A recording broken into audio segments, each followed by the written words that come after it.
წყევლასაც გააჩნია. სწორედ ეს არის ქართული ოცნების პასუხი და აცხადებენ, რომ გააჩნია რანაირად იქნება გამოხატული ეს პროტესტის ფორმა სოციალურ ქსელებში. თუმცა ქართული ოცნება, რა თქმა უნდა, დაბეჯითებით აცხადებს, რომ გინება და მსგავსი შინაარსის პოსტები იქნება გაკონტროლებული და მსგავსი მტკიცებულებები ქართულმა ოცნებამ უკვე შეაგროვა და საჩივარიც შეიტანა შინაგან საქმეთა სამინისტროში. მეტიც გარდა წყევლისა და გინებისა შესაძლებელია სოციალურ ქსელში მსგავსი შინაარსის პოსტების დაწერის გარდა აიკრძალოს კონკრეტული სიმღერების. მაგალითად, ბოლო პერიოდში საპროტესტო აქციებზე სიმბოლოდ ქცეული მთელი რიგი სიმღერა ან გამონათქვამები შესაძლებელია იყოს აკრძალული, ვინაიდან ქართულ ოცნებაში აცხადებენ, რომ მსგავსი ტიპის სიმღერები და მსგავსი ტიპის გამოხატვები უნდა შეწყდეს, ვინაიდან ოცნების თქმით ეს ყველაფერი არის გარედან დაფინანსებული.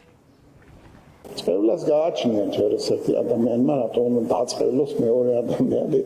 ეს არის ფსიქოლოგიური ტერორი ნამდვილი, ტერორი ისეთი, რომელიც გაწერილია კონკრეტულ გეგმაში. და გეგმის მიხედვით ხორციელდება ეს ყველაფერი. იქნება წყევლა, გინება, სხვადასხვა შეურაცხყოფელი სიტყვის გამოყენება, იქნება ეს საიდანაც გინდა, ეს არის ორი მთავარ მიზანს ემსახურება. ერთი არის რომ ეს ტერორი განხორციელდეს ინტენსიურად, მუდმივად და მეორე არის რომ შეიქმნას არასწორი ტრენდი თითქოს და ეს ხორციელდება აღშფოთებული ხალხის მხრიდან. ეს არის ის სიძულვილი სცენა, ეს არის შეურაცხყოფა, ეს არის ის უარგუმენტო ცილისწამებითი და პირდაპირ შეურაცხყოფითი მიდგომები, რომელიც სამწუხაროდ საქართველოში დაფინანსებული, თან მით უმეტეს ხაზგასმით ვამბობ, დაფინანსებული უცხოეთიდან ხორციელდება და ხდება. და ეს ყველა ამ ყველაფერს პასუხი უნდა გაეცა. რა ტექსტი მოყვება მე მოვლაულას, ისიც ყურადღება მიაქციეთ და გაიგეთ რა. არ არის ეს სიმღერის ნაწილი. ფეხბურთის მოედანზე მაგას არავინ არ მღერის. ეს არის დაფინანსებული რადიკალიზმი, რომელიც უნდა შეწყდეს. რაც შეეხება აქტივისტები ამბობენ, რომ მსგავსი ტიპის რეპრესიული კანონებით და საჩივრებით ქართული ოცნება ვერ შეაშინებს იმ ადამიანებს, რომლებიც აპროტესტებენ ქართული ოცნების პოლიტიკას. და ეს ყველაფერი აჩვენა ამ რამდენიმე საათმაც, ვინაიდან დღეს დილით გააკეთა განცხადება ქართული ოცნების ერთ-ერთმა წევრმა პარლამენტში, რომ მათ შეაგროვეს მტკიცებულებები და საჩივარი შეიტანეს კონკრეტული ადამიანების წინააღმდეგ შინაგან საქმეთა სამინისტროში და უნდა აღინიშნოს, რომ სოციალურ ქსელში დილიდან მოყოლებული ამ დრომდე არ წყდება უკმაყოფილო ადამიანების, მოქალაქეების, უბრალო ადამიანების კომენტარები და პოსტები, რომლებიც ამბობენ, რომ მსგავსი ტიპის რეპრესიებით ქართული ოცნება ვერ გააჩერებს ვერავის, ვინაიდან ქართული ოცნებისადმი დამოკიდებულება კრიტიკული აქვთ არა მხოლოდ აქტივისტებს ან პოლიტიკოსებს, არამედ საზოგადოების აბსოლუტურად ყველა სფეროს წარმომადგენელს.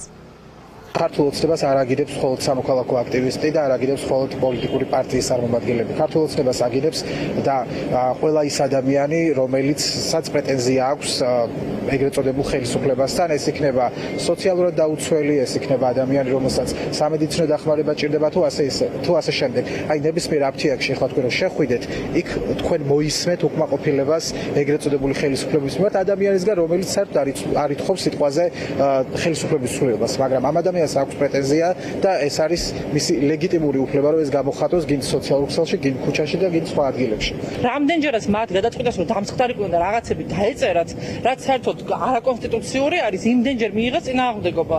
ამ ყოველივეზეც აი ეხლაც რაღაც გეგმავენ, ამაზეც მიიღებენ ამ წინააღმდეგობას. როგორ არის წყევლაზე და რაღაცებზე არის, ხო, რა ვიცი, ქართულ ოცნება ამოწყდი და მხობა რუსულ რეჟიმს და ქოცება თქვენ რამდენიმე საათის წინ გავიგეთ აი ამ საჩივრის შესახებ და როგორც კი შევდივარ ხოლმე სოციალურ ქსელში მხვდება მინიმუმ რამდენიმე პოსტი, რომელიც შეიძლება რომ ქართული ოცნების მიერ იქნას ინტერპრეტირებული როგორც სამართალდარღვევა, როგორც ისინი ეძახიან, ასე რომ მე მგონი უკვე ნათელია რომ უარეს იქნეს ხო თავისთვის პრინციპში. ქართული ოცნება აპირებს, რომ უჩივლოს ადამიანებს იმ კანონის ძალით, რომელი კანონი სულ რამდენიმე თვის წინ მიიღო ქართულმა ოცნებამ პარლამენტში და რასთან დაკავშირებითაც უარყოფითი შეფასებები მოვიდა, როგორც ვენეციის კომისიის, ისე ეუთოოდირისგან, ვინაიდან ეუთოოდირმა მას შემდეგ, რაც გაეცნო ამ კანონპროექტს, პირდაპირ თქვა, რომ ეს კანონპროექტი არის ძალიან ბუნდოვანი იმ თვალსაზრისით, რომ ბუნდოვნად არის წარმოჩენილი, რა შეიძლება ჩაითვალოს სიტყვის და გამოხატვის თავისუფლებად და რა შეიძლება ჩაითვალოს შეურაცხყოფად. ამიტომაც სწორედ ასეთი ტიპის კანონპროექტით აპირებს ახლა ქართული ოცნება, რომ დააჯარიმოს ან ციხეში გაუშვათ ისეთი ადამიანები, რომლებიც მათი თქმით ქართული ოცნების წევრებს შეურაცხყოფას აყენებენ.